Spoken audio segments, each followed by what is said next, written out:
You wake up with the weight of unfinished things humming like a low engine in the chest. The alarm is silenced, the room is grey, and the mind begins to count. Messages to answer, tasks to juggle, promises made to yourself that somehow slid to the edges of yesterday.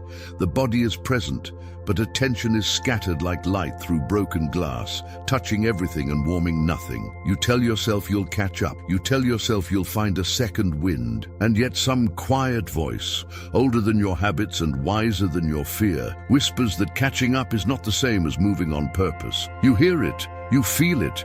You are not broken. You are overloaded. You are not lazy. You are pulled in too many directions at once. The world tells you to want more and do more and post more, while the soul is asking for less that is deeper, fewer things that are finished, a path that is narrow enough to walk without tripping over your own feet. There is no shame in this tension. There is only the invitation to order. There is the mercy of a new start. There is a way to walk that does not waste you. Your goals are not wrong.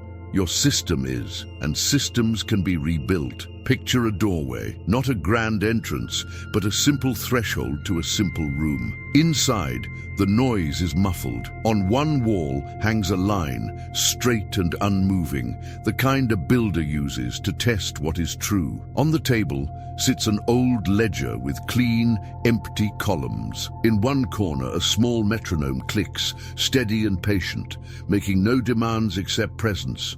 There is also a mirror, not polished for vanity, but burnished by use, reflecting not a perfect face, but an honest one. And through the window, the sky gathers with the hint of rain. This is not a scene of anxiety, it is a scene of preparation. Wise builders do not curse the weather. They check the line, they measure the cost, they invite another set of eyes, and they lay today's brick even if no one is watching. The heart longs for goals that endure. The body longs for rhythms it can trust. Your nervous system is not your enemy. It is your guardian. It will choose safety over progress every single time when the path feels chaotic. And it will flood you with chasing energy when novelty promises relief. The mind loves a rush. The soul loves a route. Each time you sprint toward a new plan, dopamine flares, hope surges, and then the flame sinks, leaving ash and the taste of disappointment that is worse than failure because it is familiar. Each time you move steadily without spectacle, your body relaxes, your breathing deepens, and the work begins to feel like home. Familiar, unglamorous, but quietly powerful. Boredom is not a verdict, it is a doorway. Repetition is not punishment. It is patterning. This is practical spirituality, aligning what you say you want with what your days can actually carry, persuading your biology with gentle, repeatable steps until purpose feels safe. And once it feels safe, it becomes sustainable. Wisdom does not argue with the body, wisdom trains it. Wisdom does not shout at the heart, wisdom shepherds it. The gap between your intention and your reality is not a moral failure, it is a design problem. And design is changed with decisions, not declarations. Close your eyes for a brief moment and sense the weight of your chest, the temperature of the air against your skin, the contact of your feet with the ground. This is your life here, not on a screen, not in a calendar box, but in breath and pulse and presence. Let one desire rise above the noise, not because it is noble in the eyes of others, but because its completion would bring order to the rest. Not 10 desires, not 5. 1. Let it be simple enough to name without explanation. Let it be specific enough to move your hands today. As you name it, notice the mind's reflex to bargain, to add, to decorate, to make the room crowded again. Smile at that reflex. Thank it for trying to keep you safe by keeping you busy. Then watch it pass, like a cloud that is not your sky. There are truths that are hard, and they are offered here with a steady hand, not a raised voice. Most people do not fail for lack of effort. They fail for lack of order. Most people are not defeated by enemies. They are defeated by friendly fire, good opportunities that steal the hours from great responsibilities. Most fall not at the moment of trial, but at the moment of praise, when novelty claps and discipline grows quiet. This is not a condemnation, it is a map. If you have stumbled, it is because you walked. If you have stopped, it is because you were trying. Falling is not the end of a wise person. It is often the beginning of wisdom. There is an old counsel that says to measure your path before you build your house, to know the cost before you say yes, to anchor your gaze before your feet move, and to seek counsel before your plans grow proud. These are not rules to restrain you. They are rails to carry you. They do not rob your freedom. They aim it. In a world that scatters attention like seed on rock, you will be the one who plants in soil, who waters small, who waits steady. In a culture that worships the urgent, you will learn the quiet power of the important. In a season that applauds the loud, you will trust the slow. And yes, there will be days when the sky darkens and the wind rises, and your metrics do not reflect your heart. On those days, you will not argue with the storm. You will check your line, guard your gates, welcome the friend who tells you the truth, and remember that your worth does not shiver when the numbers do. The soul needs a room like this. A room with a line to keep you straight when excitement bends you, a ledger to show you the hidden cost of every yes, a metronome to keep your reps honest, a mirror to offer clean feedback, and a window to remind you that storms come and storms pass. The body needs cues, simple cues that say, "We do this now," until the system relaxes and attention returns like a well-trained bird to the same open hand each day. The heart needs meaning strong enough to hold the discomfort of boundaries and the quiet of repetition. And all of you, mind, body, and spirit, needs mercy, because change without mercy hardens into shame, and shame never sustains. Breathe once more, deeper. Let the shoulders drop by one invisible inch. Let the jaw unclench. Let your eyes, literal or inner, look straight ahead for a few seconds as if a thin, true line were guiding them. That is not fantasy, that is posture. That is how a person begins again without drama. That is how a person chooses a path that few choose. Not because few can, but because few will. There is a small ritual that marks the difference. It is the ritual of attention. Attention is love with a practical face. Wherever you place it, life grows. When you scatter it, weeds win.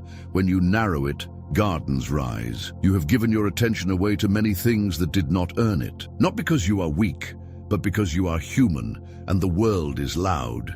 Today, attention comes home. Today, you begin to treat time not as a river that drags you, but as a set of gates that you open and close with intention. Today, you stop waiting to feel ready and start designing your readiness into the day.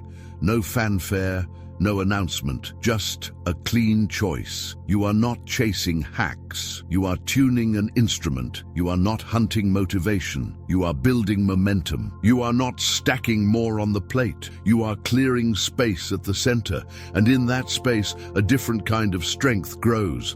The quiet kind that does not need to be seen to be real. The kind that shows up tomorrow because it showed up today.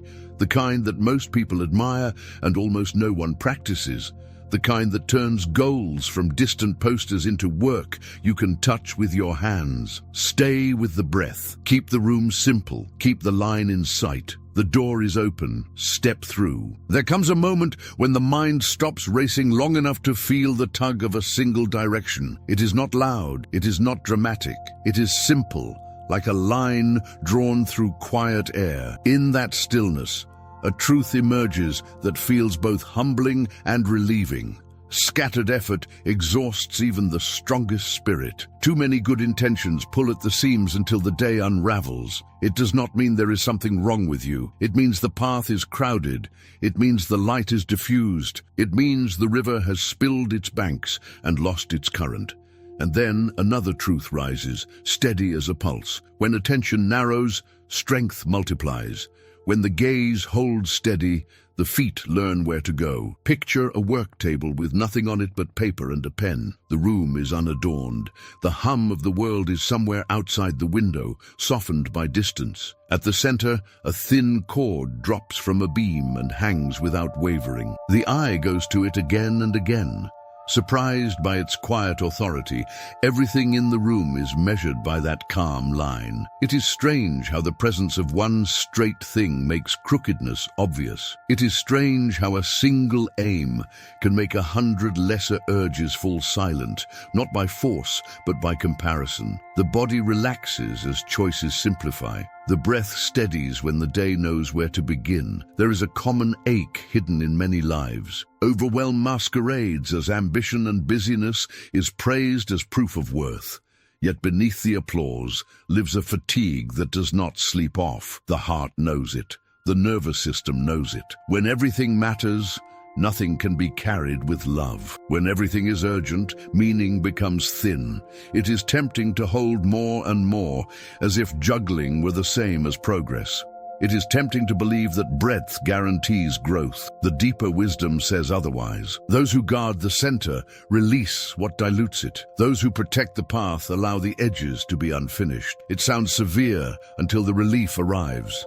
Relief arrives when the impossible expectation crumbles and a human-sized promise takes its place. Let the imagination linger on a single desire that would, if honored, bring order to the rest. Not a catalogue of wishes, not a collage of roles. One desire that is clear enough to be pictured without adjectives. One desire that touches the ground of everyday life and can be touched back. There is a kind of covenant that forms in such moments. Not a grand vow made in a burst of emotion, but a practical promise written in plain words. It is humble, it is specific, it respects the limits of a day, it acknowledges the loyalties already in place. Over a season, the promise begins to train the mind and reassure the body. Every morning it speaks quietly into the fog of habit. This is the thing we are becoming faithful to. This is the thing that will be built brick by brick. The heart often resists the stillness required for this kind of clarity. Novelty flashes on the periphery, and the brain releases its bright chemical rewards. The chase feels like life for a while. Then it fades, and the old story of disappointment returns wearing a new coat. The cycle is familiar and predictable. The wiser pattern is gentler. It favors repetition over rush. It favors depth over display. When the path narrows to one faithful pursuit, the nervous system loosens its guarded grip. Safety grows in the predictability of honest effort. Meaning grows in the congruence between inner intent and outer behavior. This is spiritual and it is neurological. It is the soul and the body learning to trust each other again. Imagine the covenant taking shape on the page. At the top, a single aim stated in language so simple a child could understand it. Just beneath, the reason that matters, not in abstract ideals, but in the felt consequences of a life aligned. A small set of daily actions follows, the kind that do not depend on mood or miracle. They are repeatable. They are measurable by presence, not by applause. A pair of sacrifices is named with tenderness rather than drama. These are the things that quietly steal hours from what is essential. They will be released for a while, not because they are evil, but because they are costly. The day begins with a brief rereading, not to impress heaven or prove worth, but to remind a human brain what today loves most. Over time, the ritual settles into the bones. Distraction loses its bite. Focus becomes familiar, like a well-worn path through grass. The old counsel speaks softly into this scene. Set your eyes straight ahead. Make level paths for your feet. Do not swerve to the right or to the left. There is nothing harsh in this, only kindness that protects the fragile strength of new beginnings. It is easier to walk a line that is seen. It is easier to keep promises that are small enough to keep. The covenant is not a cage. It is a garden fence. It does not imprison. It protects growth until growth can protect itself. There is often grief tucked inside this clarity. To choose one thing is to feel the sorrow of the many things not chosen for now. There is love in that sorrow. There is respect for the limits of a day. There is humility before the way real growth works. The mind may argue. It may insist that more is better and faster is safer. Listen gently and let the argument pass like weather. The deeper self is not impressed by the storm. It knows that progress that endures often moves like a river under ice, quietly, patiently, with purpose that does not seek attention. In time, Small confirmations appear. The morning feels less frantic. The hours feel less brittle. The work begins to carry a current of meaning beneath the tasks. There is a growing sense that energy once squandered is being gathered and poured in a single direction. The outside world might not notice for a while. That is a gift. Roots prefer darkness while they strengthen. Applause can wait. Integrity cannot. The covenant holds. Hold the image of that thin, unmoving line a little longer. Everything around it is free to be itself. The room can be simple. The weather beyond the window can be unpredictable. The future can stay mysterious. The line does not react. It simply reveals the truth of what stands before it. In the same way, a clear aim reveals what belongs and what does not. It shows where time is well spent and where time is quietly taxed. It turns decision-making from torment into mercy. This is the hidden treasure of ruthless clarity. It is not cruelty, it is care. There is no need for fanfare as this season begins. There is no need for sweeping declarations or heavy pressure. The covenant does not ask for perfection. It asks for faithfulness that can be counted in minutes and gestures, and the gentle return of attention when it wanders. Over weeks, a different person emerges. Not a louder one, a steadier one, not a harsher one, a kinder one. The gaze softens even as it steadies. The stride steadies even as it lengthens. The soul feels at home in a day that finally matches its design. The plumb line remains in sight. The work table stays clear. The page is not crowded. The promise is small enough to keep and strong enough to guide. In a world that scatters effort, this is rare. In a culture that praises the juggling act, this is countercultural. It is also deeply human. It is how deep work grows without tearing the heart. It is how lasting goals become quietly inevitable. It is the way of the one who chooses to become aligned rather than admired, faithful rather than frantic, whole rather than busy. There is a quiet valley that most people rush past because it does not glitter. It is the stretch of days where the work is familiar and the progress almost invisible. In that valley, the mind complains, and the heart wonders if the path has gone stale.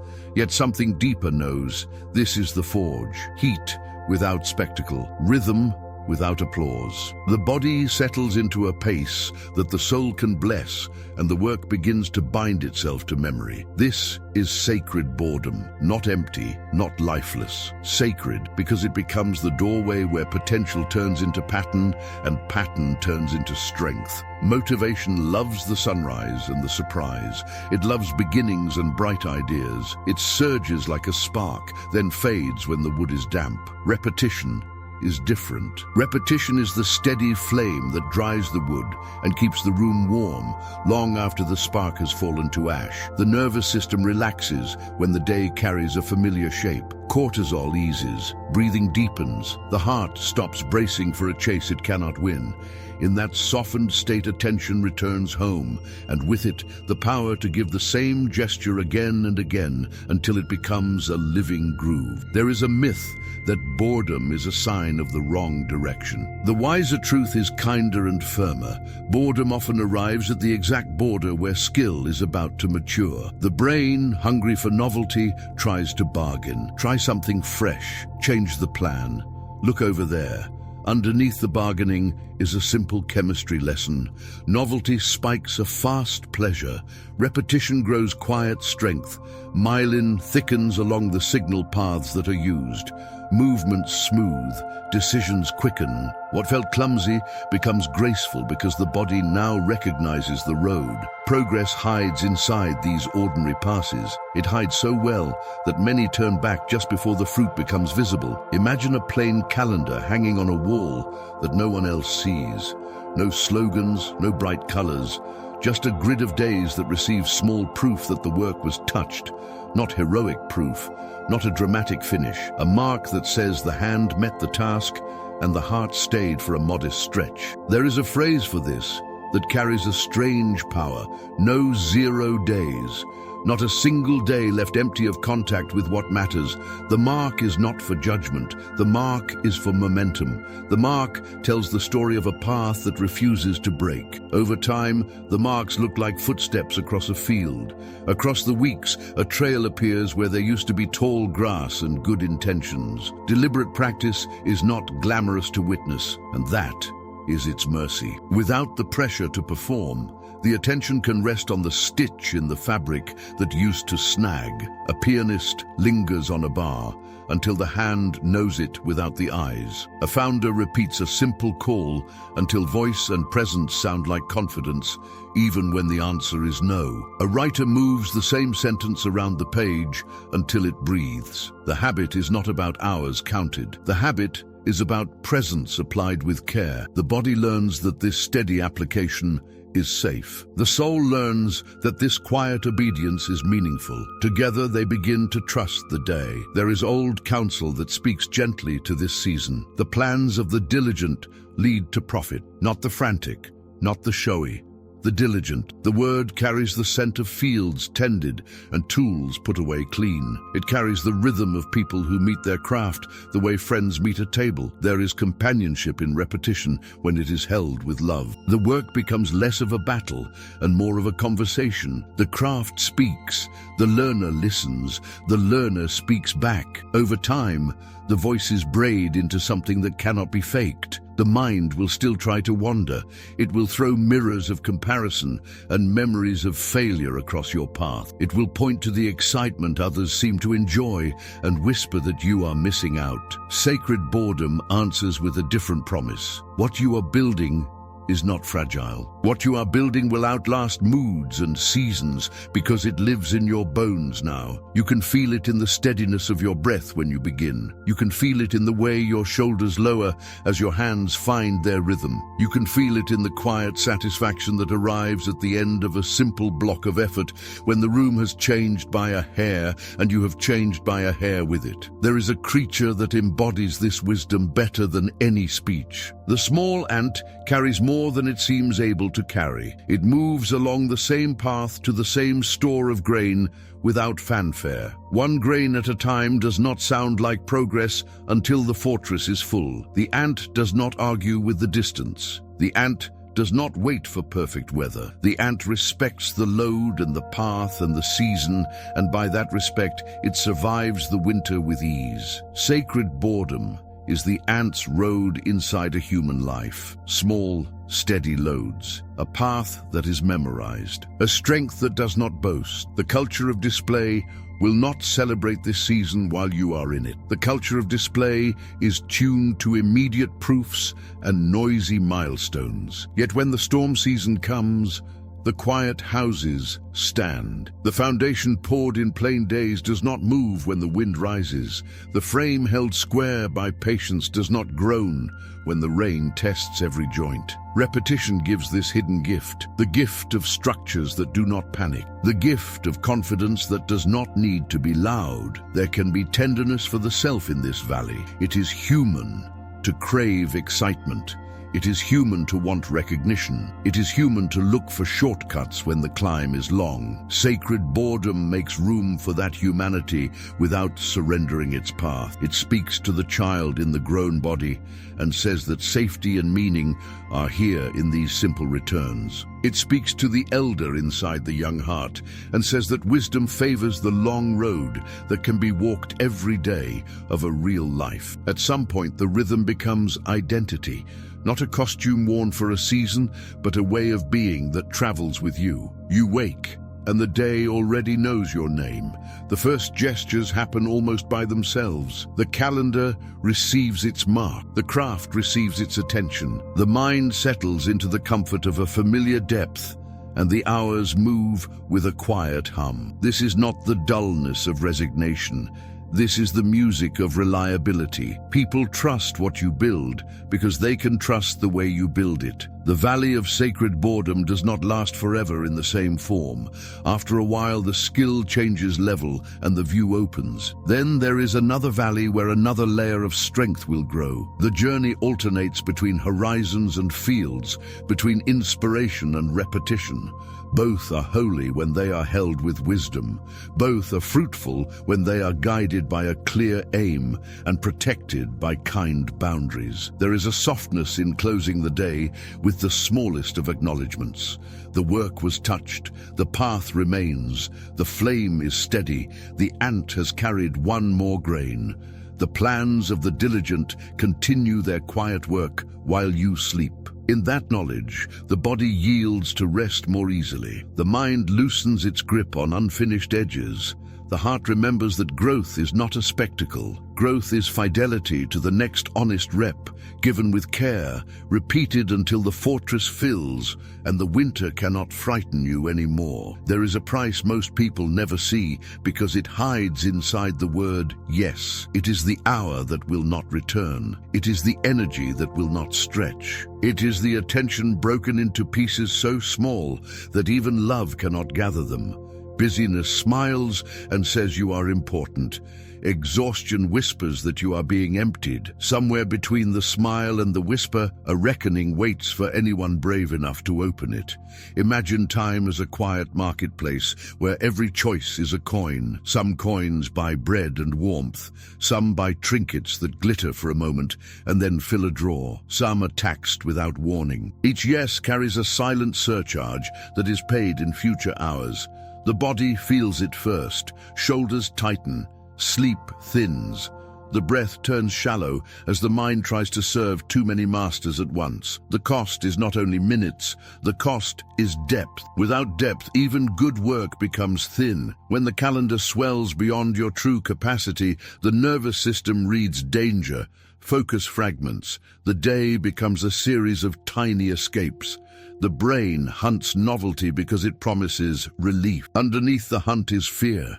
Scarcity of time feels like scarcity of safety, and the heart begins to guard rather than give. This is why the third yes of the week feels heavier than the first. The load is not just weight, it is friction. It is the drag of a life spread so wide that no path stays warm. The old city offers a wiser picture. The strongest walls in ancient towns were not built to keep life out, but to keep life within safe. The wisdom was in the gates. Few entrances, clear purpose, quiet order. People came and went, yet the openings remained selective so that the inside could flourish. A life without gates looks generous until the storms arrive. Then it becomes a floodplain with no banks. A life with gates looks strict until peace takes root. Then it becomes a garden that can feed others. The ledger of no's belongs on the same table as the plumb line and the metronome. It is not a harsh book, it is a gentle truth-teller. One section holds the invitations declined. Another holds the hours returned to you like water from a leaky pipe finally sealed. A third names where that water will flow, back to the riverbed that needs it most. The point is not to justify yourself to anyone. The point is to see with unblinking eyes how a week is shaped, and to love that shape enough to protect it. There is a tradition older than hurry that blesses a first portion. Before the noise of the week takes hold, a quiet share is set apart for deep work, not as punishment, not as pride, but as an act of alignment. When the best hours are given to what matters most, the rest of the hours calm down. Distraction loses its authority because it knows it is not in charge of the morning. Anxiety loosens its grip because it can feel the spine of the day. Saying no can feel like a small betrayal. The mind worries about disappointing others. The heart wonders if opportunity will stop knocking. Yet there is another voice that rises when boundaries are spoken with kindness. It says that love has shape. It says that respect has edges. It says that a yes spoken from an empty place is not a gift. It is a burden wrapped in a smile. When the ledger is kept with tenderness, relationships deepen rather than fray. because what you offer comes from a rooted place instead of a restless one. Over time, a pattern appears. The no's do not shrink your world, they clear a path inside it. Hours once surrendered to low-value urgencies begin to nourish the one thing that brings coherence to everything else. The day gathers itself and moves like a single stream rather than a scattered rain. Work enters its proper scale, rest returns with a fuller softness. Even interruptions change tone, because a grounded life teaches others how to approach it. An old proverb hums beneath this practice. Prepare your work in the field, then build your house. Put first things first, then let the rest find its place. There is nothing austere in this counsel. It is merciful. It spares you from the ache of raising a beautiful frame on a shaky foundation. It protects you from the shame of promises made on a crowded calendar that never had room for them to live. The ledger of no's is not about becoming hard.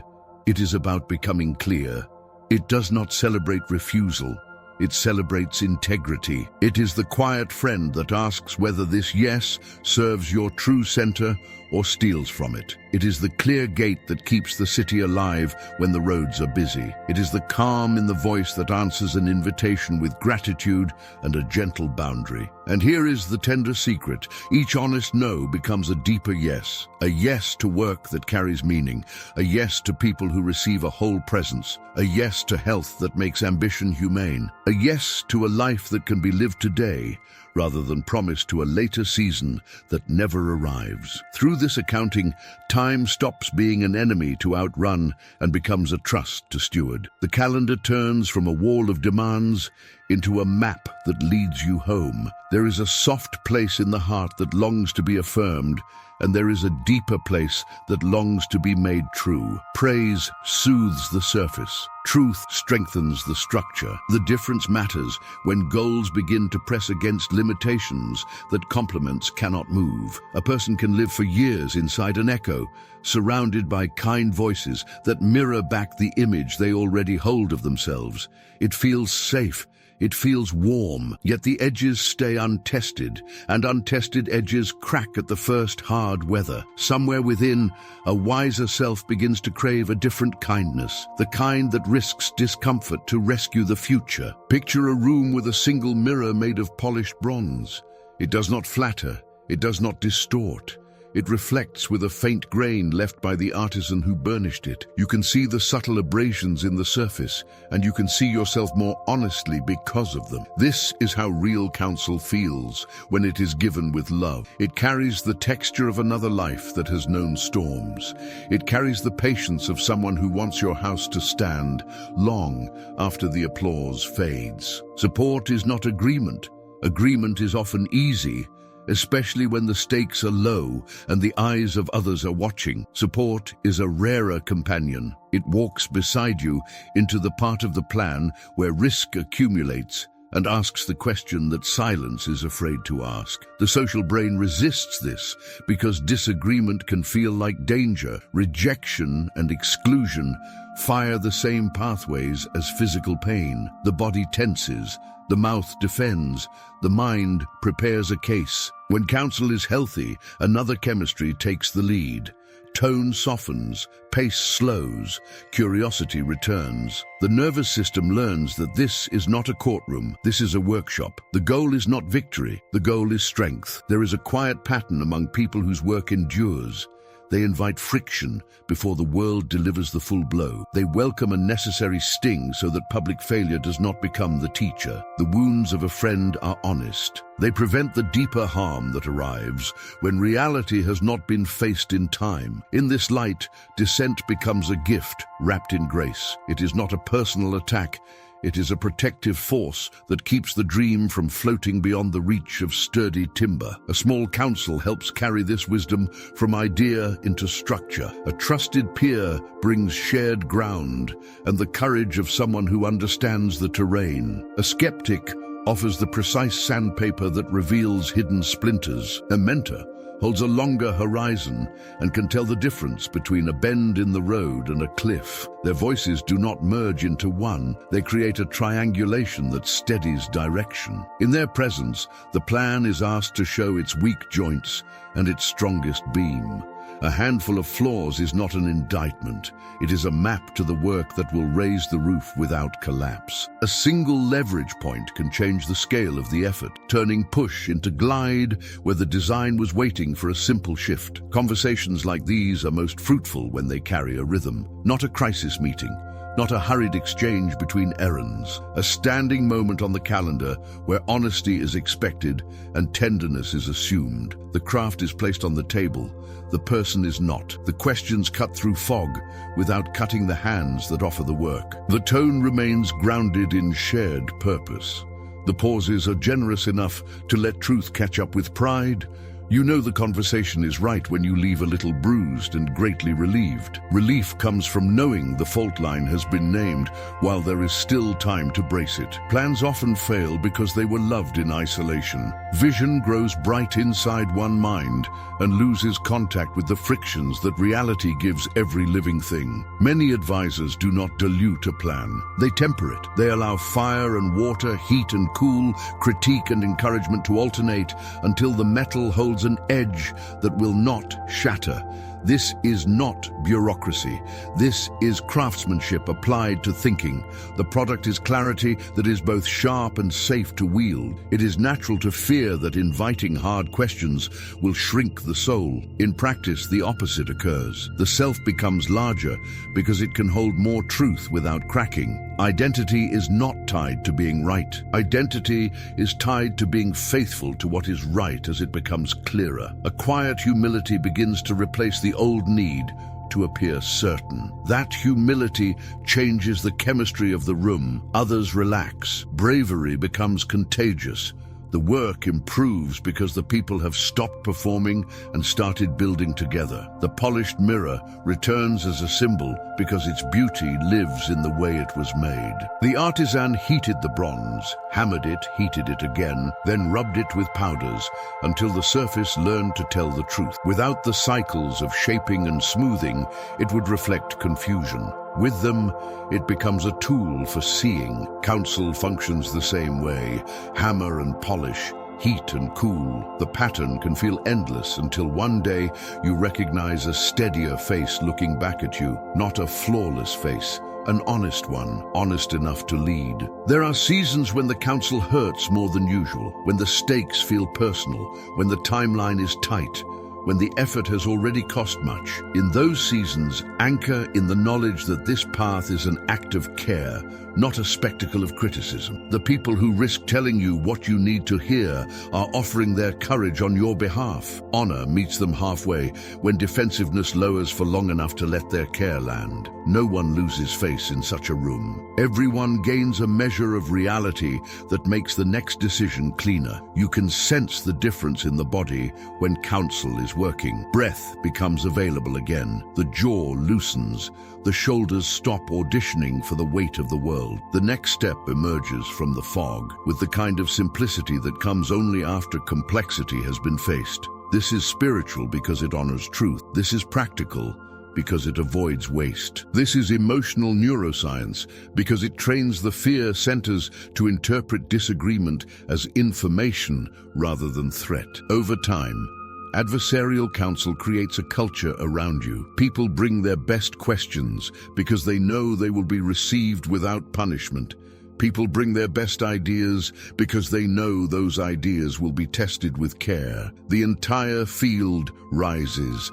Excellence becomes expected without becoming cruel. Results improve, but something more valuable improves first. Character, the quiet dignity of a person who can stand in a storm without needing to pretend it is a sunny day. Plans drawn in solitude can look clean until the rain comes. Plans shaped in the company of brave friends carry the hidden seals that hold under pressure. This is the beauty of wounds that save. They leave a mark that later feels like gratitude. The echo fades. The house stands. The mirror tells the truth without accusation. And your work, strengthened by friction, begins to feel less like a performance and more like a promise kept. There is a tender place inside that aches whenever a metric rises or falls, as if a number were a mirror that tells the whole truth about a life. Applause lands like warm rain and then evaporates. Silence arrives, and the inner weather turns cold. The heart begins to ride these waves as if they were the ocean itself. It is tiring to be made of tides. It is frightening to feel worth slipping in and out with every chart and comment. Somewhere beneath the surf, there is steadier water, a self that remembers who it is even when results are noisy or delayed. That self is not indifferent to outcomes. It is anchored beyond them. The nervous system is honest about what it fears. Failure looks like exile. Success looks like safety. The body braces or relaxes according to the story it believes about the next report. This is why the spirit can feel captive to external proof. The brain is doing its job. It is scanning for danger. It is translating uncertainty into tension. Yet the same brain learns through rhythm and care. It calms when it recognizes a path that does not abandon it with every swing of fortune. When the day holds a pattern that stays faithful even when the numbers do not, the body begins to trust the soul again. Identity tied to outcome becomes brittle. One break and the whole structure shakes. Identity tied to process becomes resilient. It bends without snapping. It fails without collapsing. There is dignity in showing up with full presence, even when the harvest is still underground. There is strength in measuring a day by the honesty of effort and the lessons carried forward, rather than by the size of the applause. This is not lowering the bar. This is moving the fulcrum to a place that can bear the weight of real life. Consider a simple evening ritual held in quiet light. Not a test to be passed, not a verdict to be feared, a gentle accounting of how the day was inhabited. Presence asks whether attention truly arrived where it was needed. Energy asks whether the heart and hands gave a fair measure of strength without violence against the self. Learning asks whether the day left the mind and spirit wiser by even a hair. These are soft questions with firm roots. They honor the person in the work rather than only the work produced. Over time, the answers form a rhythm that becomes protective. The soul stops waiting for permission from outside and begins to recognize its own integrity. The old counsel carries comfort into this practice. The righteous falls 7 times and rises again. The beauty of that line is its realism. It expects rubble and standing in the same life. It assumes stumbles and recovery as twin steps of a single dance. Outward success rarely follows a straight road. Inner strength grows by falling without naming the self as a failure, and by rising without naming the self as a savior. The name remains the same: loved, capable of growth, committed to truth. When goals are pursued from a fragile self, perfectionism tightens its grip. Every mistake becomes a threat to identity. Curiosity shrinks. Risk dries up. Creativity moves to the edges where it cannot be criticized. When goals are pursued from an anti-fragile self, failure becomes data. Curiosity expands because the person is not on trial. Risk becomes measured exploration. Creativity returns to the center and breathes again. The body knows the difference. Shoulders descend, jaw unclenches. Breath becomes a steady companion rather than an emergency flare. Comparison is the thief that visits in quiet hours. It shows a highlight from another life and whispers that you are late. It ignores the soil you are tending and speaks only of harvests. It ignores the cost others paid and celebrates only the crown. The remedy is not contempt for others. The remedy is a return to process. The path beneath your feet is not theirs. The weather over your field is not theirs. Faithfulness in your season is not delayed worth. It is present dignity. There is a house that appears through mist whenever this truth is remembered. The blueprint was drawn with wisdom rather than hurry. The foundation was poured in the ordinary days we spoke of before. The frame was squared by honest counsel. The walls were raised by boring repetition that sounded like a metronome. Now the weather changes and the house remains. The storm does not decide the worth of the house. The storm reveals the structure, and the structure tells a quiet story. I was built to be lived in, not admired from a distance. I was built to keep light in and rain out. I was built with materials that forgive a nail driven slightly wrong and allow it to be reset without ruining the beam. On hard days, the mind tells a quick story that everything is lost. On easy days, it tells an equally quick story that everything is secure. An identity rooted in process listens to both stories and smiles with a kind patience. The truth lives deeper than the mood. It lives in the pattern that repeats without drama. It lives in returning to the craft after a stumble. It lives in adjusting a system rather than attacking a self. It lives in learning to bless the day for what it offered rather than despising it for what it withheld. There is a kindness that grows from this stance toward life. It is extended first to the self and then to others. When worth is no longer negotiated with metrics, the heart gains space to see the struggle of another without turning it into a contest or a sermon. The team becomes safer. Conversations become braver. The room holds more truth because no one is protecting a mask. This is not only spiritual, this is practical leadership. It builds cultures that last because people do not burn out trying to earn the right to exist. Small signs begin to mark the change. The morning does not ask for guarantees before it gives attention. The evening celebrates the fidelity of the hours rather than the size of the harvest. Setbacks sting and then instruct. Success warms and then passes through without taking the steering wheel. Praise is received as encouragement rather than oxygen. Critique is received as information rather than poison. The inner dialogue loses its courtroom tone and takes on the voice of a craftsperson who knows that good work is a long friendship with the process that makes it possible. There is room here for grief and joy to sit side by side. Grief for the seasons spent chasing worth through results that could never deliver it. Joy for the discovery that worth was present the whole time, waiting to be partnered with practice. The partnership is what changes outcomes over time. An anchored identity fuels consistent effort. Consistent effort refines skill. Refined skill tends to bear fruit. Even when fruit delays, the tree remains healthy.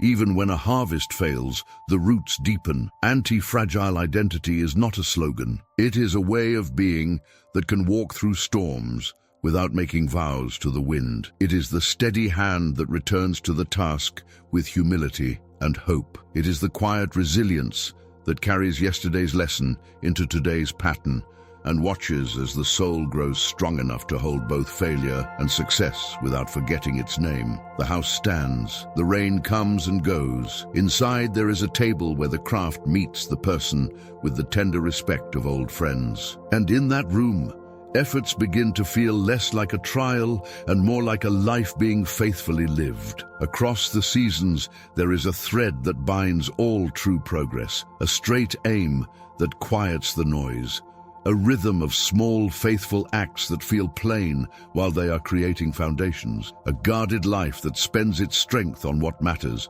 a circle of honest voices that polish pride into clarity, a self that remembers its worth while waiting for fruit. When these threads are woven together, the fabric holds. Not perfectly, not without wear. It holds because it was made for weather, not for display. Picture a landscape at dawn. The sky is a soft gray blue. The ground is damp from a night rain.